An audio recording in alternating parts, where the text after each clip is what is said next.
Hello friends, બટેટા અને ચણાના લોટના શાક બનાવવા માટે આપણે એક બટેટાને ખમણી લેવાનું છે અને ચણાના લોટમાં બધો મસાલો અને પાણી ઉમેરી તેનું બેટર બનાવી અને તૈયાર કરી લેશું. એક પેન લેશું અને તેમાં જે ચણાનો લોટનું બેટર અને બટેટું ખમણેલું છે તે ઉમેરી તેને સારી રીતે મિક્સ કરીશું અને તેને કટ થાય ત્યાં સુધી કૂક થવા દેશું. આ રીતે કટ થઈ જાય પછી એક પ્લેટમાં નાખી અને તેને ઠંડુ થવા મૂકીશું અને ઠંડુ થઈ જાય પછી આપણે તેના કાપા પાડી લેશું.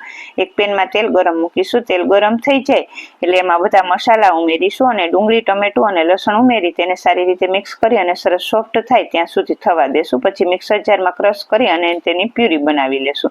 પાછું એક પેનમાં તેલ ગરમ મૂકીશું અને બધા મસાલા ઉમેરી અને જે આ પ્યુરી કરેલી છે તે ઉમેરીશું અને તેને થોડીવાર થવા દેશું. ઉપરથી પાણી ઉમેરીશું અને ઉકળી જાય એટલે આપણે જે ઢોકળી બનાવેલી છે તે ઉમેરી અને તેને થોડીવાર માટે કૂક થવા દેશું. તો તૈયાર થઈ ગયું છે મસ્ત મજાનું બટેટા અને ચણાના લોટમાંથી બનતું મસ્ત મજાનું ઢોકળીનું શાક.